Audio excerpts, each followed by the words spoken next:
violência política para defensoras e defensores de direitos humanos.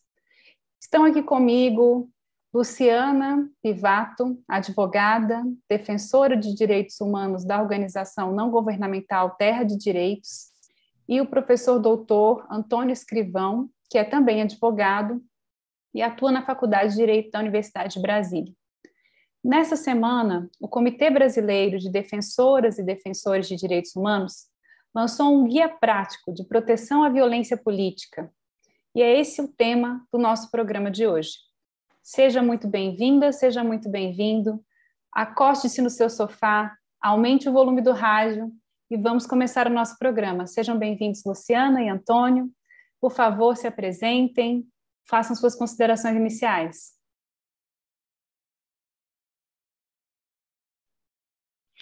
Boa tarde, Ana Paula. Boa tarde, Antônio. Eu sou Luciana Pivato, sou da Terra de Direitos e também do Comitê Brasileiro de Defensoras e Defensores de Direitos Humanos. Estou bastante feliz com a oportunidade da gente conversar sobre esse assunto tão importante e necessário, né, nesse momento dramático que estamos vivendo aqui no nosso país. Então, muito obrigada pelo convite. Seja bem-vinda. Antônio. Olá, uma boa tarde a todos e a todas. Uma boa tarde a Ana Paula. Eu agradecer o convite aqui da Comissão de Justiça e Paz também. Com muita alegria poder estar aqui dialogando, debatendo esses temas e também com muita satisfação estar ao lado da minha querida Luciana Pivato, coordenadora da Terra de Direitos, que puxa essa agenda de proteção a defensores e defensoras de direitos humanos no Brasil. Uma das idealizadoras, formuladoras dessa agenda que associa a perspectiva da proteção a defensores de direitos humanos e o ambiente da violência política. Então, para mim, é uma grande alegria estar aqui convosco e com todas e todos que estão nos ouvindo. Então, para a gente contextualizar, o nosso programa vai ao ar neste sábado, nós estamos gravando na quarta-feira, tá? No sábado de manhã ele vai ao ar nas nossas redes do YouTube e no domingo à noite você vai nos escutar na Rádio Nova Aliança, 103.3 FM, 710 AM. Este é o último programa na última semana das vésperas das eleições de 2022, eleições presidenciais, eleições para senadores, para a Câmara dos Deputados e também aqui no Distrito Federal para os deputados distritais. E o assunto da violência política, ele tem permeado as discussões, seja por medo de reações políticas exacerbadas, que a gente vem vendo um crescente de violência ao longo desses últimos meses, que culminou até com assassinatos de pessoas, abarroamento de carro, tem uma série de embates políticos que saem da esfera do debate produtivo e construtivo sobre pautas políticas, sobre assuntos que são da sociedade, para uma violência realmente. A gente vai começar, então, se vocês me permitirem, falando da percepção, que é o primeiro capítulo, né, do livro, do Guia Prático. O Antônio começou falando um pouquinho sobre como que foi estruturado, que foi um processo que a Lu falou, mas Lu, já estou íntima já. Lu, conta para a gente um pouquinho como é que foi a ideia desse livro e vamos entrar então na percepção do que é violência política, quando acontece a violência política e quais os tipos de violência política, para a gente fazer primeiro esse primeiro bloco. Então, Ana Paula, a ideia, ela surge O comitê, vou tentar explicar de maneira breve a nossa incidência nesse tema da proteção, para poder explicar de onde surge o propósito, né, de construirmos o guia. O comitê, ele reúne hoje 45 organizações e movimentos sociais de distintos campos de atuação. E a razão por a gente ter criado essa rede em 2004 foi pensar a proposição e incidir pelo aperfeiçoamento e implementação de um programa estatal de proteção para defensores e defensoras de direitos humanos lá nos anos 2004. Então, a gente criou essa rede com esse propósito de incidir no Brasil pela construção de uma política para defensores e defensoras de direitos humanos. De lá para cá, muitas coisas aconteceram. E podemos dizer que de 2016, principalmente em diante, o comitê se vê provocado a não apenas fazer a incidência que historicamente faz pela formulação de uma política estatal de proteção para defensoras e defensores de direitos humanos, mas passar também a atender situações de defensores e defensoras de direitos humanos, porque, infelizmente, nós estamos num contexto de também desmantelamento da política pública de proteção aqui no Brasil. Então, a gente diz no comitê que vivemos um cenário de desproteção, né? Então, você tem, de um lado, a ampliação dos discursos de ódio, dessa autorização por parte de autoridades, né, para o cometimento de violência contra aqueles e aquelas que defendem a democracia e defendem os direitos humanos, e de um outro lado você já não encontra neste mesmo estado, não por acaso, né, um programa de proteção adequado às necessidades dessas defensoras e defensores.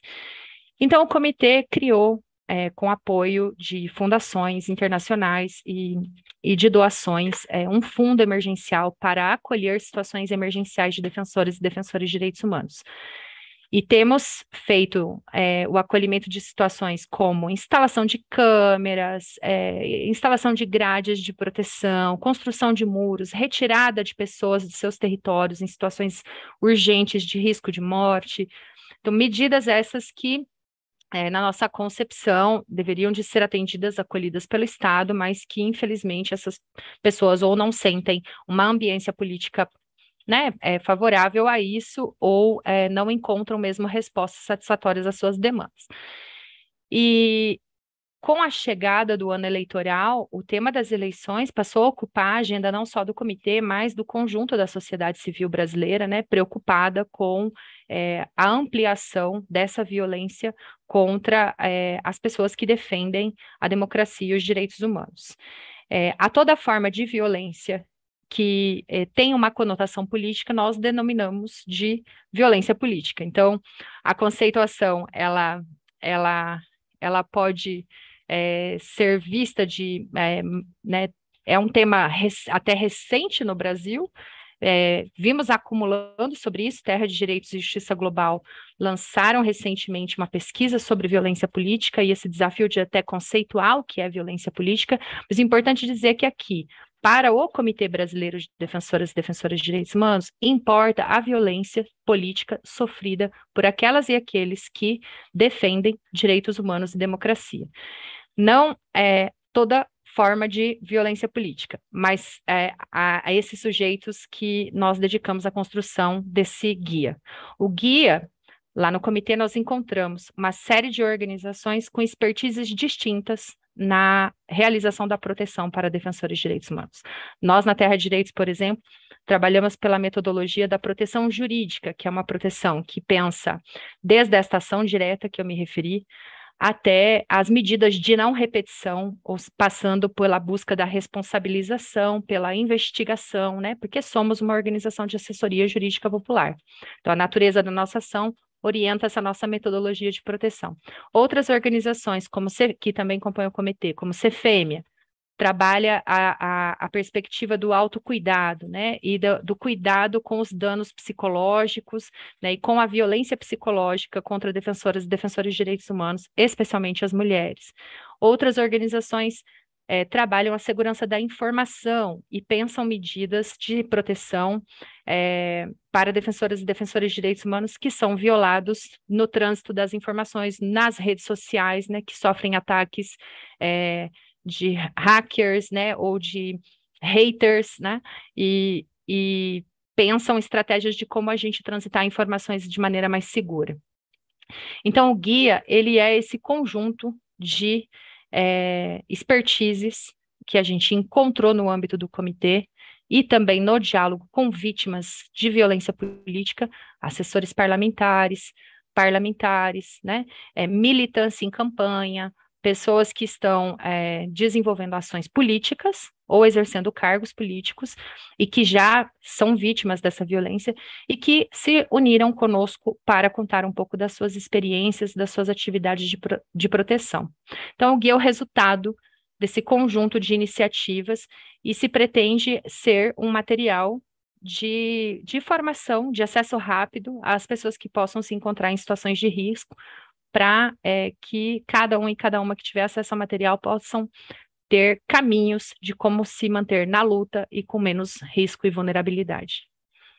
É uma bela introdução. Agora, já que a gente está falando de defensores dos direitos humanos, eu queria passar para o Antônio Escrivão para ele falar um pouco o que é um defensor de direitos humanos e o que ele faz. Porque falando dessa forma, parece que é uma pessoa que talvez fosse distante da gente, mas na realidade eu sei que não é, não. E eu quero compartilhar isso com os nossos ouvintes. Antônio, se apresente, venha chegando e diga, por favor, o que é um defensor de direitos humanos? Muito bem, Luciana. Desculpa, Ana, eu vou dizer o que eu aprendi com a Luciana sobre o que é o defensor de direitos humanos. Os defensores de direitos humanos, no conceito, inclusive desenvolvido pelo Comitê Brasileiro de Defensoras e Defensores, que também foi historicamente incorporado ao Programa Nacional de Proteção a Defensoras e Defensores, que historicamente está estruturado no ambiente da Presidência da República e, evidentemente, foi desestruturado no período recente do governo Bolsonaro, ainda mais do que em períodos anteriores, que é um conceito também que decorre do entendimento internacional, da própria declaração da ONU sobre defensores e defensores de direitos humanos. São sujeitos que são sujeitos encontrados enquanto pessoas físicas, mas também sujeitos coletivos. Isso é um elemento importante do conceito, inclusive utilizado pelo Comitê Brasileiro. Defensores e defensoras de direitos humanos são sujeitos que, no seu cotidiano, atuam na defesa de pautas, de agendas que estão situadas aí no ambiente da afirmação da liberdade, dos diferentes modos de dignidade, dos modos de ser e de viver na sociedade, sendo no ambiente urbano, sendo na luta por direito à moradia, sendo na luta pelo direito das mulheres, no combate à violência doméstica, seja na luta contra o racismo e a discriminação, seja no ambiente do campo.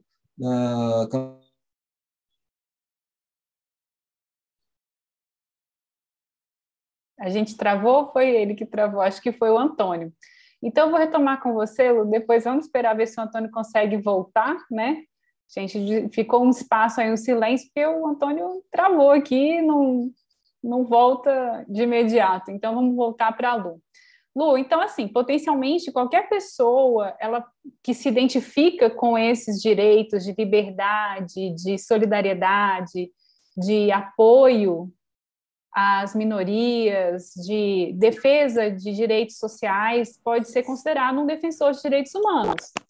Quando é que esse pessoal migra de uma defesa da liberdade para um discurso de ódio? Porque a gente sabe que muitas vezes as pessoas elas usam como argumento para destilar o seu ódio, para agredir as pessoas. Estão falando, não, mas isso eu estou usando minha liberdade de expressão. Não é assim que elas falam?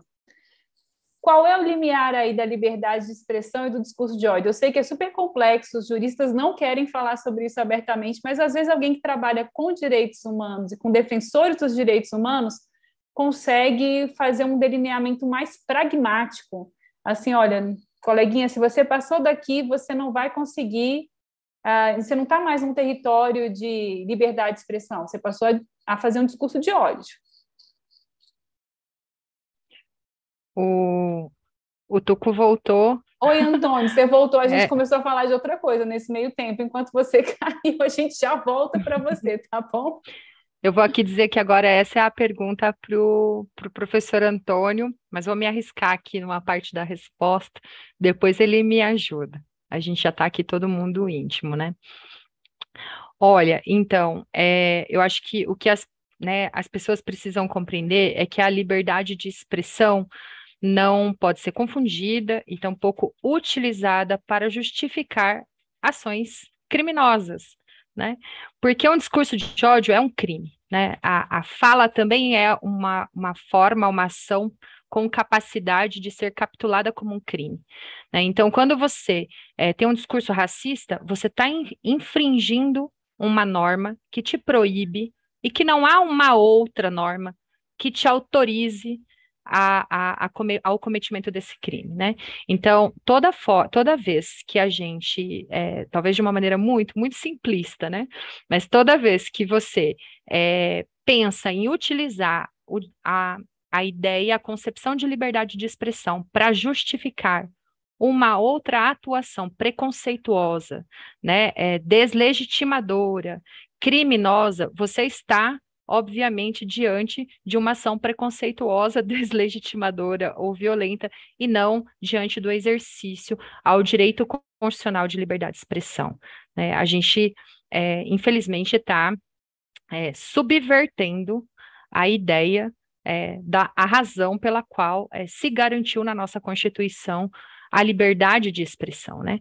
O padrão internacional, as normas internacionais de direitos humanos, a nossa Constituição não garantiu a liberdade de expressão com esta vírgula, permitindo, né, que fosse ela um instrumento para a realização de crime ou para a impunidade de crimes, né? Então, eu acho que essa é uma, talvez, forma simples, mas é como acho que a gente deveria de estar debatendo hoje com a sociedade sobre o uso indevido da liberdade de expressão como escudo para esconder, né, as práticas racistas e discriminadoras, deslegitimadoras das pessoas que lutam por direitos, né? Contra as pessoas que lutam por direitos. Muito interessante. Antônio, você caiu e nesse meio tempo eu perguntei como que a gente diferencia, o limiar entre liberdade de expressão e discurso de ódio de uma maneira bem pragmática, para que os nossos ouvintes possam entender que muitas vezes quando a pessoa defende determinadas ações, ela está defendendo, na verdade, um ataque direto, né? Quando você fala assim, você pega um tripé e aponta como se fosse uma arma e fala, vamos metralhar determinado grupo social, né? Vou citar em quotes aqui, né? Citação, vamos metralhar a petralhada toda, né? Então, quando você fala isso é uma autorização direta de ataque a um grupo social organizado e que convive pacificamente com o restante da sociedade. Como é que isso caminha dentro da liberdade e do discurso de ódio? Bom, primeiramente me desculpe, né? O meu computador simplesmente desligou, assim, do nada. Não era um problema de energia, nada. Ele desligou, então me desculpem. Eu estou voltando para o celular aqui para suprir isso.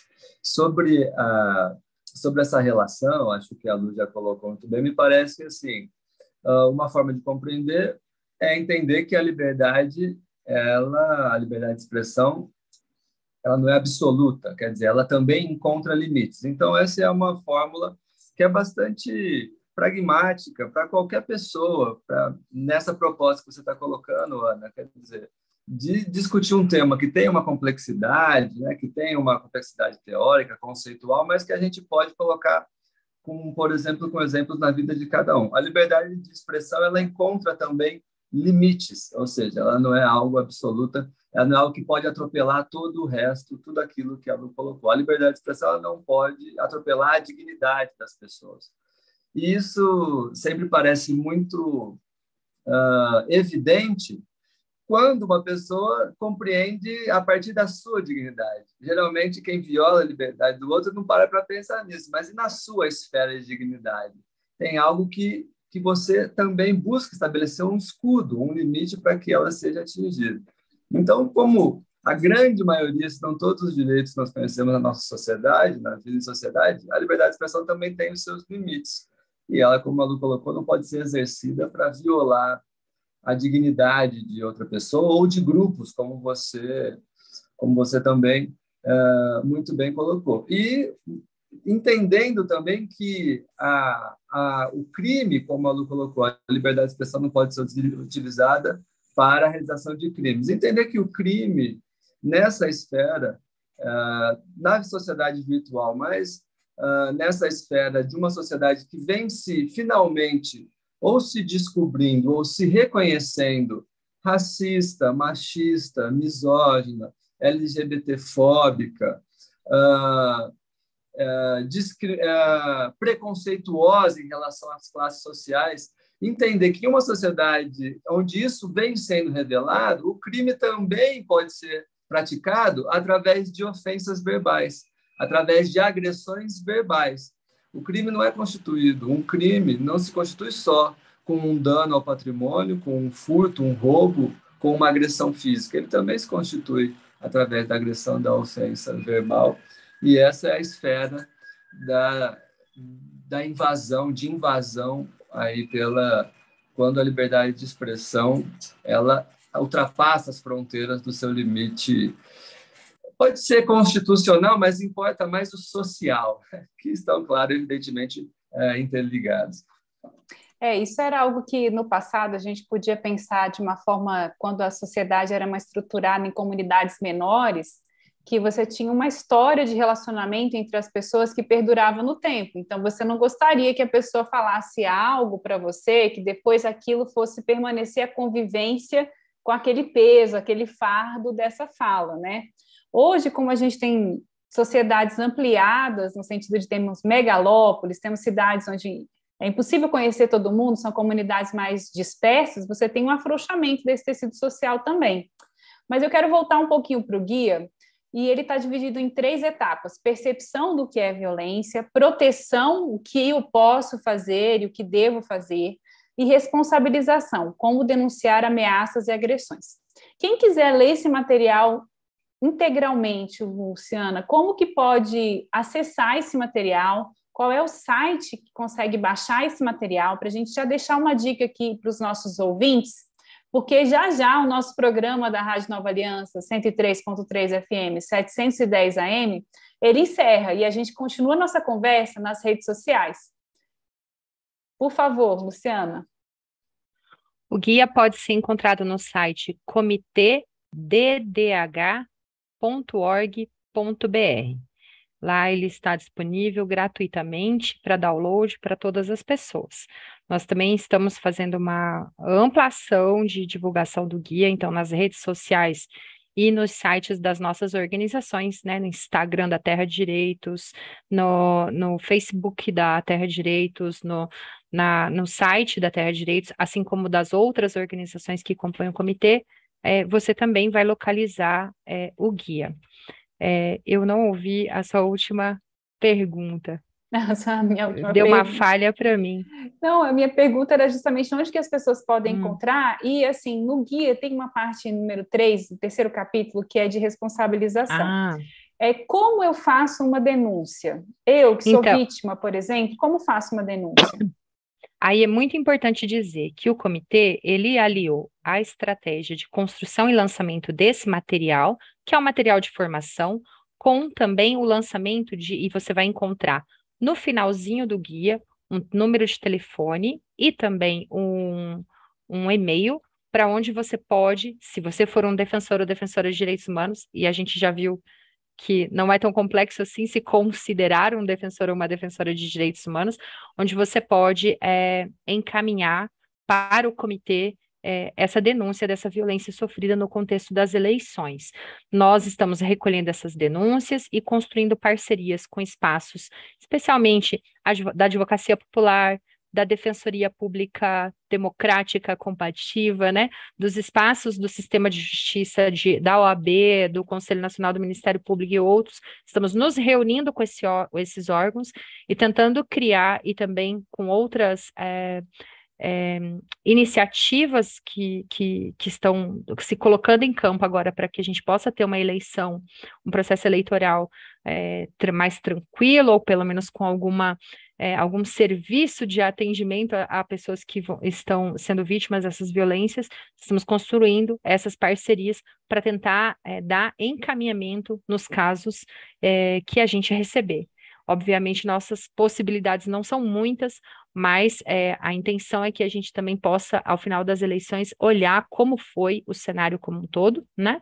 E, nas situações urgentes, tentar mobilizar essas forças nos locais, né? que possam contribuir com o atendimento desse defensor ou dessa defensora. Então, se a gente localiza um defensor público no local, uma advogada ou um advogado popular numa cidade mais próxima, que possa acompanhar essa pessoa até a delegacia para registrar uma ocorrência, etc. E também no guia há uma instrução prática de como você pode elaborar uma denúncia para ser encaminhada a um órgão, né?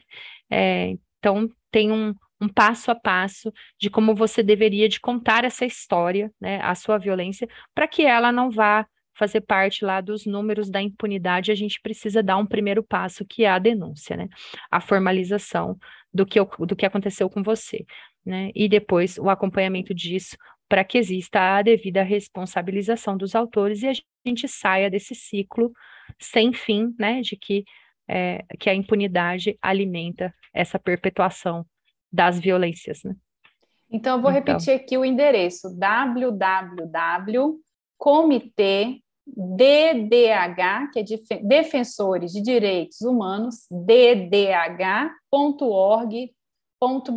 Lá você consegue fazer o download gratuito desse PDF, é um livro eletrônico, que você pode ler e acessar todas as informações que foram compartilhadas no programa de hoje, com detalhamento.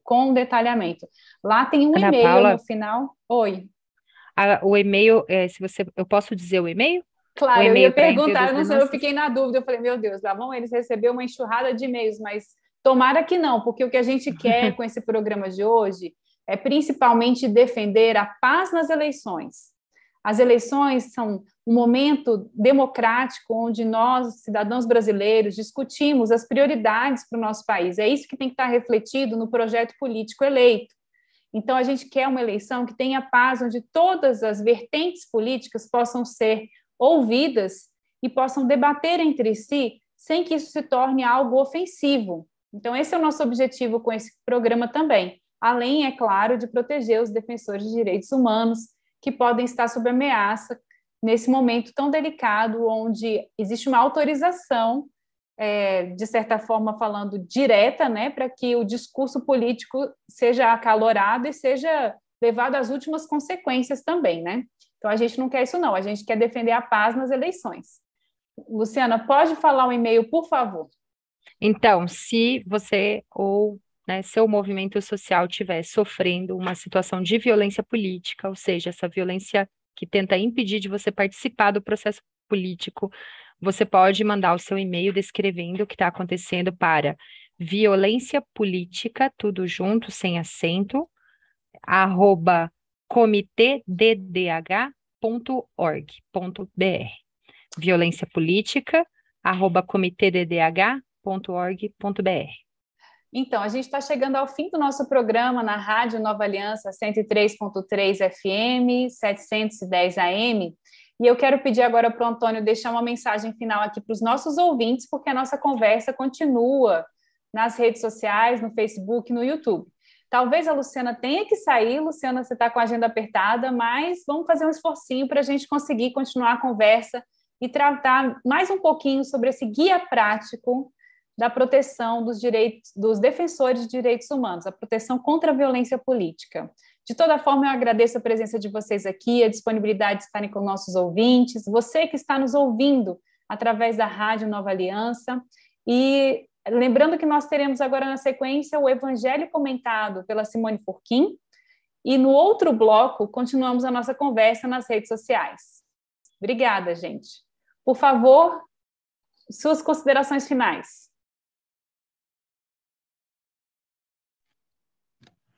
Bom, Ana Paula, a minha mensagem final acho que vai muito ao encontro da sua, compreendendo que nós precisamos, como diz o guia, perceber que, infelizmente, vivemos num cenário de violência política para que nós possamos superá-lo.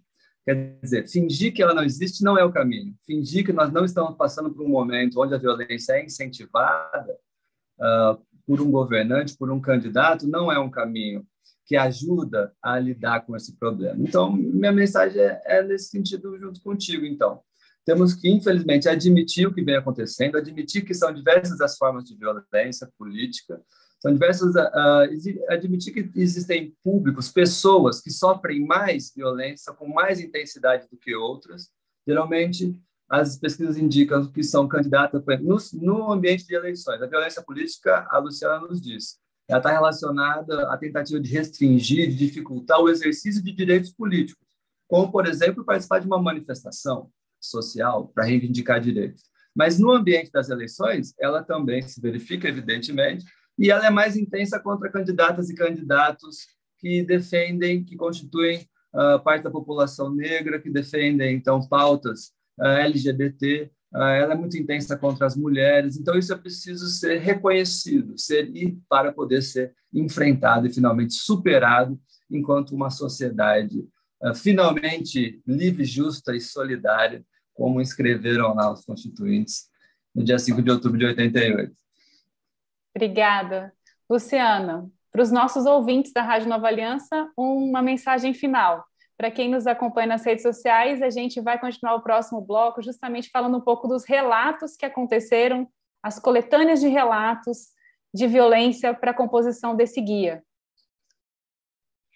Bom, eu quero novamente agradecer o convite e agradecer a todo mundo que ficou ouvindo aqui a nossa conversa, participando da nossa conversa, e dizer que para o comitê esse espaço é muito importante porque, infelizmente, nós lidamos com 2 diagnósticos muito duros. Um, que é a subnotificação dos casos, né? Isso que Antônio falava antes, a tomada de consciência de que estamos vivendo isso é um passo e notificar esses casos são outros. Então, para organizações como as nossas, que se reúnem no comitê, conhecer do que está se passando é bastante importante para que a gente possa formular estratégias de enfrentamento a esse cenário. Então, todas as pessoas que estão assistindo a esse debate, a essa conversa, podem contribuir com o enfrentamento à violência política. Cada uma de nós temos alternativas e possibilidades para contribuir com esse enfrentamento, conhecendo melhor o cenário, encaminhando as denúncias, mobilizando pessoas próximas, né, e tomando medidas de autocuidado. É muito importante dizer que a gente não protege se a gente estiver desprotegido e a gente correndo risco não transforma, riscos desnecessários, não vamos produzir as transformações que precisamos para esse país. Então, Nossa, vamos estar mais seguras e mais seguros para que a gente possa agir de maneira forte em luta para essa transformação acontecer nas nossas vidas. Nossa, que frase forte. A gente termina o programa na rádio com essa frase e vem para o segundo bloco para quem nos acompanha nas redes sociais. Um grande abraço. Até mais, pessoal. Pode internar essa louca. Gostosa você, hein? Pega o absolvente e manda para tuas primas. Mal comida. Só pode ser uma desocupada. Uma louca alienada. Vagabunda. Quando você vai sair na rua de novo? Horário, lugar, etc. Queria fazer uma visita com meu canivete. Isso é falta de homem. Vadia. Temos que dar a ela o tratamento de beleza mais efetivo do mundo. Taco de beisebol na cara, tão eficiente que nem a mãe dela vai reconhecer depois. Curta. E se estressou, foi? Tá de TPM. Mocinha, se inscreve no Big Brother, põe um silicone, tenta algo na TV ou na indústria do pornô. Piranha. Quem é o sugar daddy dela? Seu pai deve ter fugido ao ver a filha que se tornaria. Com uma filha desse tipo, entendo ele ter se matado. Esse que dá, ele gerei uma burra. Você parece a Peppa Pig. Pra ser deputada deve estar dando pra alguém. Cala a boca, rapariga. Você é ridícula. Vai pra puta que te pariu. Era só o que faltava, Patricinha desgraçada. Cínica. Era pra estar na cozinha uma hora dessa. Se fode, sua vaca. Porca. Vagabunda. Histérica. Baleia. Puta. Tá pedindo, né, piranha? Vai lavar roupa, porra. Se eu encontro na rua, soco até ser preso. Isso é o que dá eleger uma burra. Se eu encontro na rua, dou 10 facadas dessa cara sonsa, sua arrombada. Se eu vejo essa mocreia na rua, não teria feminista pra me segurar de quebrar a cara dela. Daria uma surra nessa puta ordinária. Vou te estuprar. Meu anjo, cala a boca.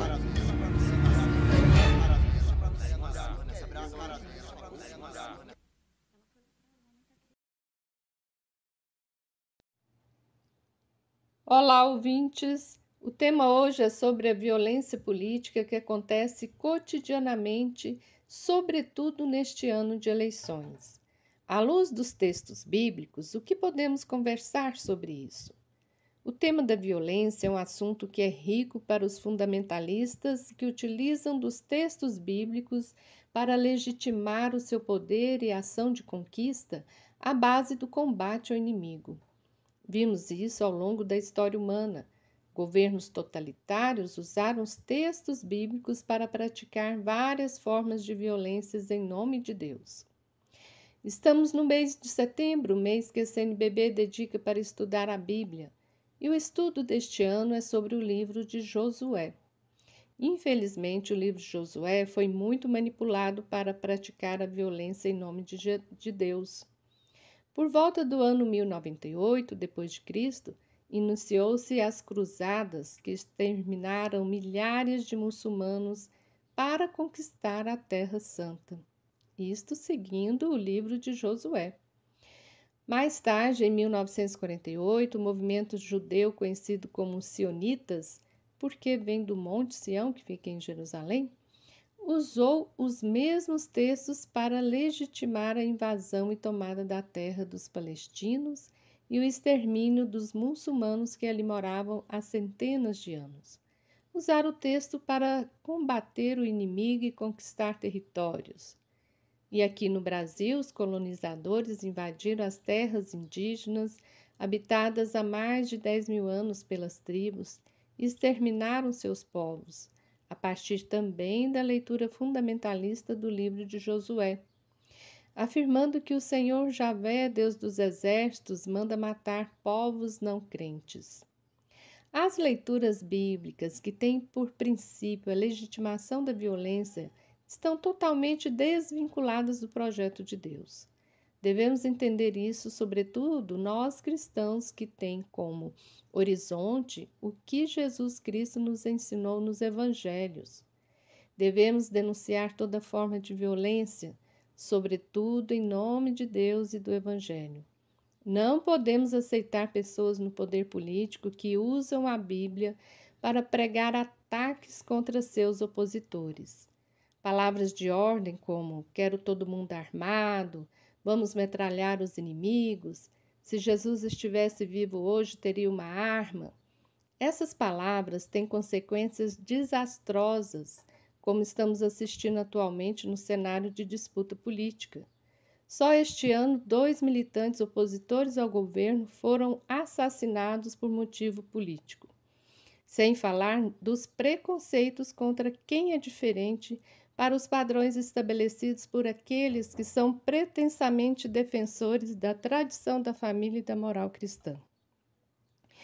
Hoje o livro de Josué nos ensina, por meio da prostituta Raabe, a avó de Jesus, conforme o Evangelho de Mateus, a virtude da hospitalidade, da proteção dos mais vulneráveis, a ter coragem de dizer não ao poder opressor e a lutar contra toda forma de violência. Hoje o livro de Josué nos ensina sobre a economia solidária da partilha da terra, que é dom de Deus. Hoje o livro de Josué nos convoca a fazer aliança com o Deus amor, que está entre nós, que caminha conosco e nos liberta do falso Deus que está acima de todos e legitima os desmandos e as ações violentas.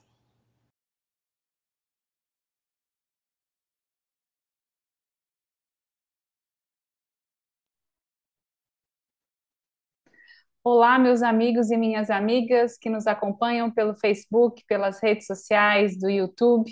Sejam todos bem-vindos novamente à continuação do nosso programa de Justiça e Paz deste sábado, que estreia sempre às 11 horas da manhã. Eu estou aqui hoje falando sobre violência política contra defensores de direitos humanos.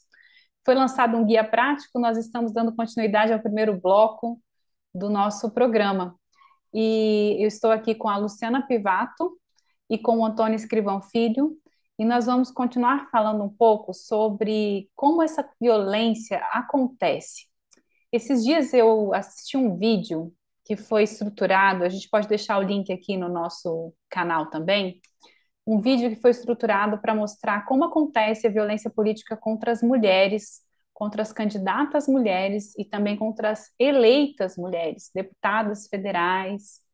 Principalmente, esse vídeo era feito a partir de uma perspectiva federal para mostrar que é no Brasil inteiro que acontece esse tipo de abordagem, onde pegaram excertos, né, de mensagens enviadas às candidatas e às eleitas e fizeram uma leitura, né, uma voz masculina fazia essa leitura.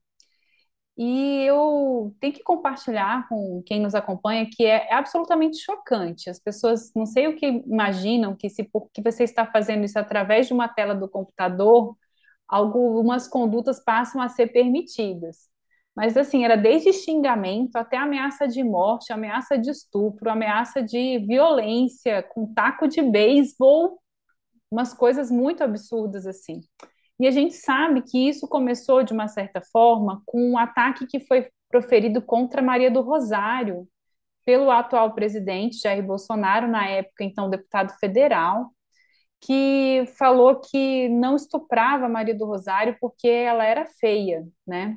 Como se alguma pessoa, qualquer que seja o gênero dela, merecesse ser estuprado. Ninguém merece ser estuprado, ninguém merece sofrer uma violência desse tipo. Mas o fato é que ele fez essa fala em pleno Congresso Nacional e nada aconteceu com ele em termos parlamentares, só aconteceu com ele algo porque a própria Maria do Rosário entrou com uma denúncia contra ele na justiça, uma representação, e depois ele foi condenado a indenizar a Maria do Rosário, mas o estrago que é feito nesse tipo de fala, talvez a indenização individual ela seja pequena, assim, na minha percepção ela é pequena. Luciana, você lidou com muitos casos, de alguma forma, para estruturar esse guia prático. Conta para a gente como que foi essa experiência de perceber a violência em vários aspectos e se você puder compartilhar algumas experiências com essas pessoas que sofreram a violência, que você possa relatar, que você fala, nossa, eu acho importante as pessoas conhecerem como funciona o modus operandi desse pessoal que ofende as pessoas, para que a gente evite esse tipo de comportamento e entenda que esse tipo de comportamento é uma violência de fato, que ameaça de fato as outras pessoas. Não é uma brincadeira, não é um deboche, não é uma reação no calor do momento, vamos colocar assim. Essa é uma pergunta que mexe com diversas gavetinhas da cabeça da gente, assim, né? Primeiro porque acho que tem uma coisa que todo mundo deveria parar para refletir, assim, né? O tipo de violência de violência difusa que estamos submetidas. Por quê? Esse discurso autorizador, né, esse discurso de autoridade, né, porque o presidente da República é uma autoridade, ele faz com que pessoas mais aleatórias possam se tornar potenciais agressores. Ah, mas imagina, todo mundo tem condições de saber que aquilo é só uma brincadeira. Não é assim que funciona. Nós estamos lidando com um número muito considerável e grave de pessoas, jornalistas, parlamentares, vereadoras, professoras, especialmente mulheres, que são atacadas com situações que reproduzem de maneira concreta aquilo que algumas autoridades têm manifestado em suas falas, né? Então você vê discursos dos mais agressivos, né? Invasões de redes sociais, né? Disseminação de fake news e uma consequência direta para a vida dessas pessoas é não só a intensificação do medo, as síndromes do pânico, os desesperos que essas pessoas passam a viver, como uma proliferação de outros sujeitos que, ao ver uma fake news, começam a também se somar naquela atitude agressiva, levando algumas pessoas a uma desestabilização da saúde psicológica mesmo. Então, nós, semana passada, atendemos a situação de uma jornalista que já não tem coragem de sair de casa, porque a quantidade de mensagens violentas de que vou te estuprar, vou te matar se eu te encontrar na rua, né, com palavrões horrorosos, né, sei onde a sua família mora, as coisas literalmente fogem do controle. E o dano à saúde psicológica, em especial das mulheres, é algo que a gente deveria de estar formando uma grande iniciativa coletiva, um compromisso enquanto sociedade mesmo para enfrentar esse tipo de violência, porque as consequências são extremamente graves, né? Não só porque algumas pessoas sentem um legítimo medo de continuar na sua ação política, como também porque as pessoas adoecem, algumas chegam até a desenvolver situações mais graves, né, que podem levar, inclusive, à morte. Esse é um ponto. O outro é que eu falei da violência difusa, é que quando a gente vai fazer uma análise de risco, quando a gente consegue determinar quem é o nosso inimigo, a gente consegue perceber melhor quais são as nossas vulnerabilidades. Mas essa disseminação do ódio através das redes sociais, faz com que pessoas muito aleatórias podem ser potenciais agressores. Então, você não espera de onde vem essa violência. E quando você não consegue ter esse desenho do contexto em que você está inserido, de violência, você também tem muita dificuldade de pensar em medidas de proteção.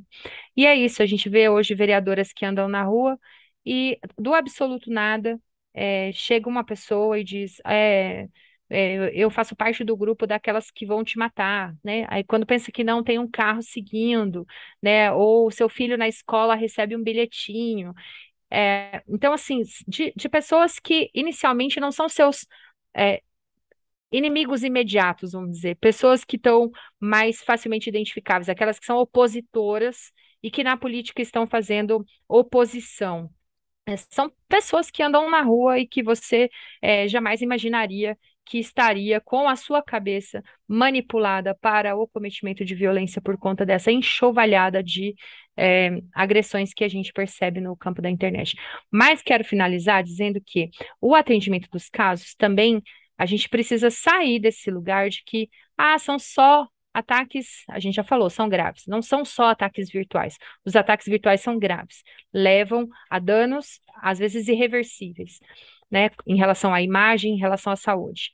Mas é preciso que as pessoas saibam que nós não estamos vivendo situações só de ataques virtuais, né? Nós atendemos situações de candidatas que estão fazendo campanha em algumas. Eu não vou poder citar nomes, tá, Ana Claro, Paula, claro. mas de candidatas que estão fazendo campanha usando colete à prova de bala, que tiveram o muro da sua casa metralhados, de pessoas que estão com equipes assim que já não têm condições de sair de casa para fazer campanha, né? A gente está diante de casos assim dos mais diversos tipos de violência que você puder imaginar. Então, sim, já morreram pessoas, outras sofreram atentados violentos, outras foram vítimas de agressões físicas, outras estão sendo vítimas de perseguição e criminalização institucional, e outras estão sendo vítimas dessa violência no âmbito mais virtual. Então, o cenário é grave, sério e requer realmente a atenção de todas nós. O Antônio, obrigada pela sua resposta, Luciana. Eu concordo com você, tem isso mesmo. A gente está vendo aprofundamento e também uma certa medialização, no sentido de que essas pessoas fazem esses atos para muitas vezes divulgar nas suas redes sociais, para se mostrar como lacradoras. A gente pode pensar no caso do deputado, acho que ele é vereador, perdão, lá em São Paulo, na semana passada, que ataca a jornalista Vera Magalhães e que um colega da Vera pega, interfere e arranca o telefone da mão dele e joga o telefone longe. Mas veja que ponto chegamos. Foi necessário ter uma atitude que, a princípio, você olhando essa atitude, fala: nossa, é uma atitude extrema. Se arrancar o telefone da mão de alguém e jogar longe, é uma atitude extrema. Mas a pessoa ali, naquele contexto, entrou no ambiente do debate para agredir a jornalista para lançar nas suas redes sociais. Então, também é uma desvirtuação do potencial das redes sociais de promoção de conhecimento, de ampliação da consciência humana, de ampliação das ações produtivas da sociedade, onde as comunidades podem se juntar para construir coisas novas. Falando um pouco em comunidades, Antônia, a sua experiência, talvez, com violência política, seja uma experiência até de acompanhamento de longo prazo, porque você trabalha como advogado, trabalhou como advogado durante muito tempo de movimentos sociais que hoje sofrem ameaças de criminalização. Conta para a gente como foi um pouco essa experiência e qual é a sua percepção sobre as marcas dessa violência política e o que vai acontecendo ao longo do tempo quando esses grupos vão sofrendo essa violência política.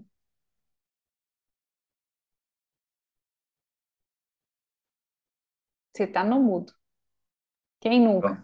Consegui. Muito bem, eu estava aqui, são tantas coisas, né? A Luciana coloca tanta coisa também que a gente fica até emudece, né? Tamanha a intensidade dessas questões, e o modo como ela coloca também, né? Que traz para a gente como estamos vivendo uma situação emblemática. Mas você puxou um ponto que é interessante, Ana, porque falar da criminalização dos movimentos sociais, que é algo, um fenômeno, um problema que a Lu também trabalha cotidianamente, é falar de um problema antigo de violência política no Brasil. Por quê? Porque a violência política é uma forma de impedir, dificultar que as pessoas exerçam seus direitos políticos. E uma das formas que historicamente envolve, inclusive, o poder público para impedir que as pessoas exerçam seus direitos políticos, como o direito de manifestação, o direito de lutar por seus direitos, o direito de lutar pela sua terra indígena, o direito de lutar pelo seu território quilombola, de lutar pela reforma agrária, de lutar pela sua moradia. Uma das formas que historicamente isso reproduziu essa violência de impedir as pessoas de fazer isso foi criminalizando essa luta, principalmente criminalizando as suas lideranças. Então, historicamente, o sistema de justiça e o sistema de segurança pública brasileiro acabaram servindo e retroalimentando, em boa medida, esse cenário de produção de ausências políticas, ou seja, o sistema político ele tem muitas ausências de representações de condições de pessoas, de classes sociais, de sujeitos que representam boa parte da população que nunca, na verdade, se viu representada no ambiente político, porque foram impedidas de estar ali.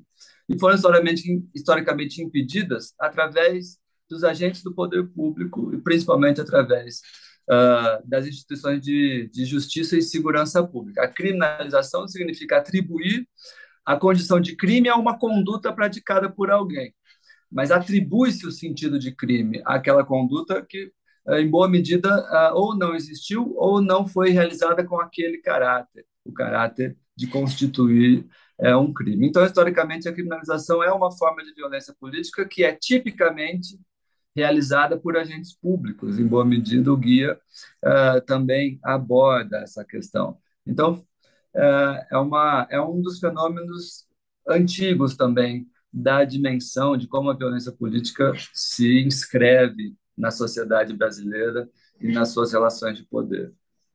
A gente pensar nisso, o plano de fundo, acho que é muito esse mesmo, das relações de poder que, em maior ou menor medida, elas exercem esse poder de maneira violenta.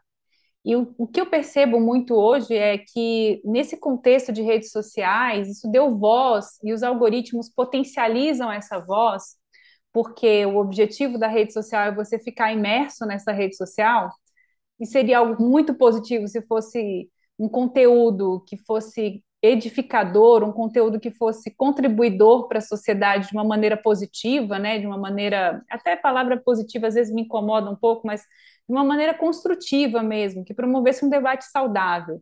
Mas o algoritmo, ele prioriza aquilo que choca, que as pessoas se mantenham inseridas no sistema de realimentação de conteúdos e que muitas vezes envolvem violências. E a sociedade brasileira, especialmente, consome muito essas redes sociais. Então, a rede social passou a ser uma mímica da vida real, mas com uma amplificação dessas situações de violência, dessas vozes de violência. Às vezes se tem a impressão de que a maioria da população são essas pessoas que estão ali vociferando contra alguém na internet, quando na realidade não é isso.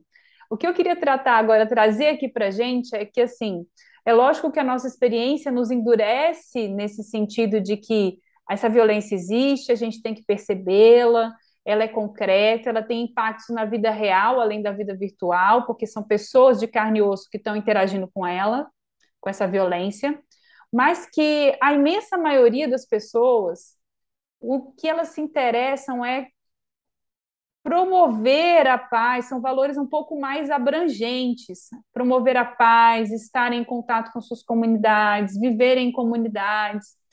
E essa experiência, talvez, do outro polo da violência, ela pode ter trazido também informações importantes para a construção de sociedades mais sadias, sociedades de paz e de mais, vamos dizer assim, respeito social, talvez seja essa palavra, aquela civilidade. Eu não gosto dessa palavra porque civilidade às vezes remete a um processo civilizatório brutalizante, que foi o que aconteceu, por exemplo, com os indígenas, continua acontecendo, vou corrigir minha fala, continua tentando acontecer com os indígenas, eles resistem bravamente.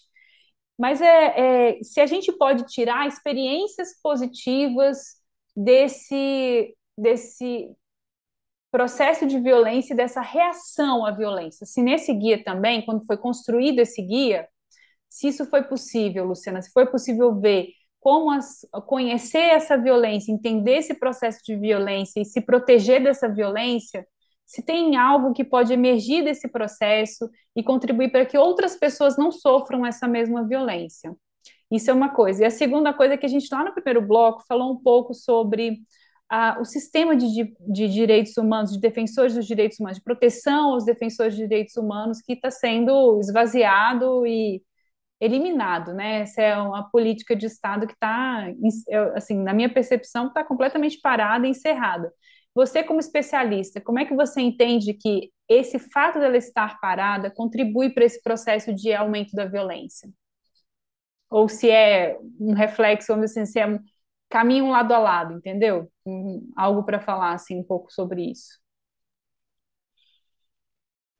Ô, Ana, eu vou te dizer que, em relação à sua primeira pergunta, eu acho que o principal legado positivo do processo de construção desse guia é o processo que a gente acaba vivendo de uma grande rede de acolhimento e solidariedade. Então, assim, não é nada fácil você promover um evento em que você reúne diversas pessoas vítimas de uma violência, de violências, para trazer a sua dor, né? Como está a sua vida. Então, a gente se preocupa muito quando vai fazer esse tipo de encontro, porque a gente precisa pensar que esse espaço seja um espaço em que as pessoas tenham a oportunidade de se sentirem acolhidas e que elas voltem para suas casas com um pouco mais de energia, né? E Amparo, e que a talvez. gente consiga voltar com mais empatia pelo que as pessoas estão vivendo, né? Porque o que a gente não pode é se embrutecer nesse processo, né? A gente vive tantos casos que tem hora isso vira a rotina, mas a gente nunca perde a indignação diante das situações de violência que a gente acaba recebendo, né?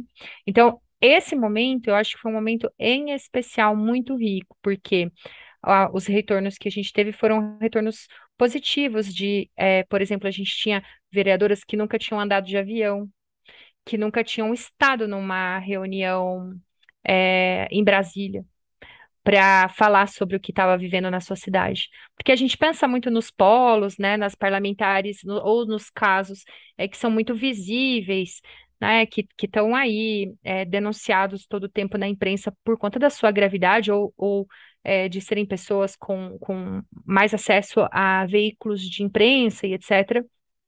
Mas o fato é que são muitas as situações vividas por mulheres. Nesse encontro era a maioria quase que totalmente mulheres, né? Os casos que vieram. que às vezes é a única pessoa que defende direitos humanos publicamente numa cidadezinha lá do interior do Paraná, ou lá do interior da Amazônia, de algum estado da Amazônia, é, e não tem nem uma rede próxima, né, para tratar do seu caso ou para dividir, enfim, a construção da própria estratégia de proteção. Então, por isso, a gente sai desses processos melhor do que a gente entra, sempre, porque a gente aprende muito com essas experiências que são muito diversas, né? E que trazem também nessa troca, nesse exercício de troca, um sentimento de, olha, está acontecendo com a gente aqui também, mas a gente vai atravessar esse período, as mulheres vão ocupar esses assentos, é legítimo que a gente é, dispute esses lugares e, portanto, vamos aqui ver o que a gente pode fazer para se manter segura na integralidade do que significa a medida de proteção, né? Que a segurança não é só do direito à vida, né? É a proteção que a gente pensa, é a proteção numa dimensão integral, né? Que é a proteção da vida, do espaço, do lugar, da informação e também da saúde. Então, a resposta a essa pergunta é isso. Eu falei demais, não sei se ainda tenho tempo para responder a segunda sobre a política de proteção, mas eu vou tentar ser muito sucinta para dizer assim: nós lançamos a Terra de Direitos e Justiça Global um relatório chamado O Começo do Fim. É uma pergunta. O Começo do Fim, ele foi lançado em dezembro do ano passado. Como eu disse anteriormente, a gente acompanha o programa desde a sua criação. E a gente já viveu muitos altos e baixos. Mas o que a gente conseguiu identificar com a pesquisa realizada sobre o andamento do programa no ano de 2021 é que a gente tinha um cenário de baixa execução orçamentária, o programa segue sem um marco legal e, portanto, ele existe apenas pela via de um decreto, e o decreto são legislações frágeis que podem ser alteradas de acordo com o interesse do presidente, né? Nós passamos por um decreto que alterou a forma de funcionamento, a composição do Conselho Nacional do Programa, agora no ano de 2021, que introduziu 3 assentos para a sociedade civil, mas esses 3 assentos, né? A gente não tem, portanto, um conselho criado formalmente que garanta uma paridade, a ausência de um espaço de participação social faz com que a gente não consiga monitorar o andamento do programa, né, da política. E mais importante que tudo, a gente consegue, na escuta de defensores e defensoras de direitos humanos que estão sendo atendidos, devolutivas muito sobre um simbolismo das medidas protetivas hoje implementadas, né? Seja porque as equipes, em alguns casos, bastante combativas, porque os programas nos estados são implementados por organizações de direitos humanos, elas são 10, 11 pessoas para cuidar de estados com a dimensão territorial, por exemplo, de Minas Gerais ou da Bahia, né? Então, são muitos casos com territórios grandes, conflitos diversos, é bastante difícil de garantir esse atendimento, então são em número insuficiente. São pessoas, né, precarizadas, porque é isso, a relação que existe pelo um contrato onde a União repassa um recurso para o Estado, que contrata uma organização da sociedade civil. Então, esse tem um tempo de duração, né? Então, as pessoas, às vezes, essas equipes são trocadas muitas vezes, há interrupção no prazo entre a celebração de um contrato e outro. Então, a gente tem uma fragilidade, a gente está ainda muito distante de poder dizer que esse programa se tornou uma política de Estado, com orçamento, estrutura, equipe treinada, né, pessoas realmente capacitadas adequadamente, com os meios adequados para lidar com situações tão graves como essas, que são as violências contra defensores e defensoras de direitos humanos. Então, infelizmente, o que a gente pode dizer é que o programa passa por um momento muito difícil e, por último, é muito difícil também, em alguns casos, pelas delicadezas que que estão presentes nas situações experimentadas pelas defensoras e defensores de direitos humanos, trazer seus casos e os documentos e suas informações para espaços não confiáveis deste governo. Então, isso é preciso também ser colocado na balança, porque há uma quebra de confiança. Muitas pessoas já não procuraram mais o programa de proteção porque não sentiam confiança de trazer, por exemplo, para a gestão da anterior ministra Damares, informações sensíveis sobre o que estavam vivendo nos seus territórios, quando o discurso era um discurso, por exemplo, que criminalizava a ação de determinados grupos políticos, né? Então, é um momento delicado, mas que a gente espera atravessar e ano que vem voltar a reconstruir. Sim, com certeza.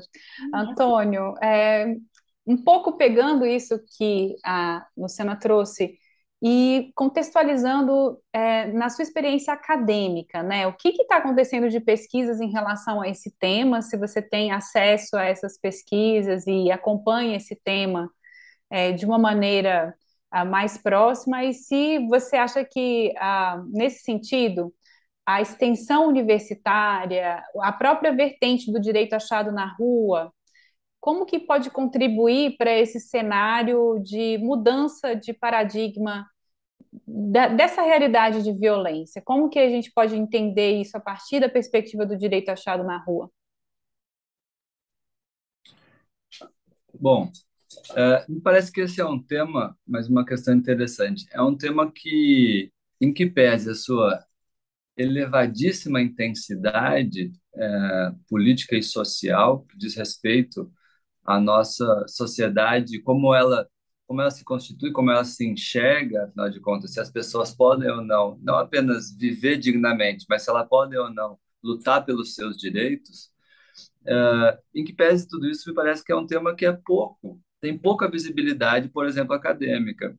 Você levantou uma questão interessante, até se a Luciana tiver uma informação diferente dessa, se tiver, mas parece que essa temática da proteção a defensores de direitos humanos, talvez abordada por outras dimensões, talvez, por exemplo, abordados estudos sobre movimentos sociais, movimentos sem terra, movimento sem teto, movimento feminista, mas o estudo sobre essa temática de defensores e defensores, eu tenho a impressão que quem puxa essa agenda no Brasil, quem puxa essa agenda de produção de conhecimento é o Comitê Brasileiro de Defensores de Direitos Humanos. Tem várias produções acerca do tema, e tenho a impressão que é onde nós encontramos realmente o maior elemento de produção, com as suas organizações. São 45 organizações, e principalmente o Comitê, mas também a Terra de Direitos, a Justiça Global, como foi falado aqui, CFM, artigo 19, que parecem estar à frente hoje aí também com essas produções. Então, é um elemento interessante, realmente, sobre essa temática. Por exemplo, em Minas Gerais agora foi organizado um dicionário de direitos humanos, e, inclusive, a redação do verbete sobre defensores de direitos humanos acabou vindo para cá também, quer dizer, para esse mesmo campo, para redigir o verbete, quer dizer, outros setores talvez não estejam ainda acessando o tema, assim, ou se interessando ou pesquisando. Por outro lado, nós temos aí essas experiências também em diversas universidades, como o Direito Achado na Rua, como a Ana Paula colocou, que são experiências que ajudam a contribuir, que contribuem para que nós possamos enxergar a sociedade brasileira a partir também desses problemas, e compreendendo que a sociedade civil, quando ela se organiza para reivindicar direitos, compreendendo que isso é legítimo. Ou seja, questionar as instituições do Estado na luta por direitos, buscando a melhoria das condições de vida, de dignidade, de liberdade, isso é legítimo, desde que nós estejamos falando de uma sociedade democrática. Evidentemente, se for uma sociedade autoritária, onde há concentração do poder, onde a violência é a mediação do exercício de poder político, então não temos que cogitar de movimento social, de legitimidade da sociedade para reivindicar direitos. Mas se for uma sociedade democrática, aí sim. E o direito achado na rua é um dos exemplos que nós temos de de escolas de direito, no sentido de escola no sentido da organicidade, da reunião de pessoas que debatem e realizam ações conjuntas para trabalhar uma outra versão do direito, justamente essa que enxerga que o direito é construído pela ação social, o direito é construído na luta dos movimentos sociais. Não há direitos humanos, não há direitos fundamentais na linguagem jurídica sem que tenha havido antes sujeitos que lutaram com as suas vidas para que esses direitos fossem reconhecidos pelo Estado e pela sociedade. E o direito achado na rua se inscreve nessa tradição de teoria crítica do direito. Nossa, foi uma ótima fala essa, porque realmente as pessoas não têm a dimensão, muitas vezes, da historicidade do processo que constitui um determinado direito, que para a gente hoje é algo comum, não sendo algo como sendo uma história que envolveu sangue, suor e lágrimas de muitos outros que vieram antes da gente, né? Tem umas frases assim indígenas que falam sobre ancestralidade, onde você fala, eu estou sobre os ombros daqueles que me antecederam. E quando a gente fala em direitos humanos, esse aspecto é muito marcante, porque o mundo, a sociedade global, vamos colocar assim, só se deparou com essa questão dos direitos humanos quando, de fato, houve uma violação gravíssima na Segunda Guerra Mundial, quando se ultrapassou todos os limites e paradigmas que antes existiam com uma coisificação de populações inteiras, né? Então, aí se passou a discutir uma regra para você proteger os seres humanos. Veja que coisa mais maluca mesmo, né? Não sei se é palavra, com devido perdão aos que sofrem de doenças mentais, mas que coisa mais paradoxal, talvez seja essa palavra melhor. Que coisa mais paradoxa. Você começa a falar de direitos humanos com um conceito estruturado quando você tem uma violação tão grave que você fala, nossa, eu preciso realmente ter um direito explicitado que defenda os humanos. Gente, está acabando o nosso programa. Foi um programa incrível. Muito obrigada pela presença de vocês.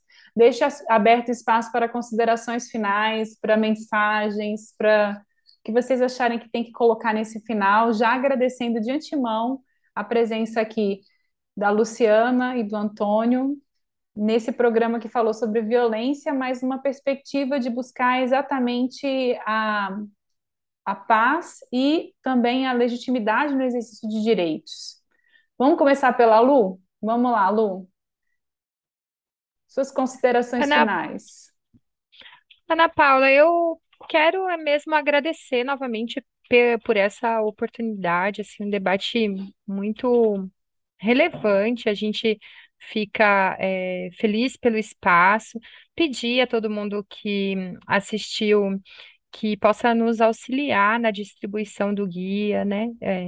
Baixa o guia no site do comitê, encaminha o guia para candidaturas, militantes, pessoas que vocês saibam que estão envolvidas direto ou indiretamente com o processo eleitoral, porque o guia pode ter sugestões bastante práticas de como você se manter mais seguro e continuar fazendo a luta, e também dar caminhos para a gente seguir na luta pela responsabilização dessas violações, porque esse ambiente da impunidade não vai nos ajudar a superar esse processo, né?